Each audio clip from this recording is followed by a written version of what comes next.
കിട്ടിയടാ നിന്നെ. ഹേ, നില്ലടാ അവിടെ, എന്നെ ഇങ്ങനെ ഓടിക്കരുത്.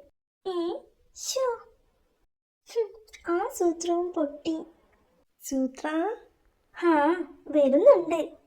ഇതെന്തിനാ ഈ വള്ളി? ഇത് മണ്ടനെ ഒന്ന് പറ്റിക്കാം. ഈ മഞ്ഞവള്ളി ദേഹത്ത് കെട്ടിയാൽ ആനയുടെ ശക്തി കിട്ടും. ഏ, ഉവ്വോ. വേണേൽ താൻ ഇതെടുത്തോ. ഹായ്. ഉഗ്രൻ. കളയില്ല ശരു, ഇതുപോലെ വേറെ മഞ്ഞവള്ളി കിട്ടാനില്ല. നല്ല തമാശ തന്നെ. ഹാ, നല്ല ക്ഷീണം, ഒന്ന് മയങ്ങാം. ഹേ, അയ്യോ, ആന. ഓടി രക്ഷ. ഹേ, മാറടാ വഴിയിൽ നിന്ന്. അയ്യോ. അയ്യോ, സൂത്രനെ ഉണർത്തേണ്ടെന്ന് വെച്ചാ കിട്ടിയ മഞ്ഞവള്ളി ഞാൻ തന്നെ കിട്ടിയത്. എന്നിട്ടും തനിക്ക് ഒരു ശക്തിയുമില്ലല്ലോ.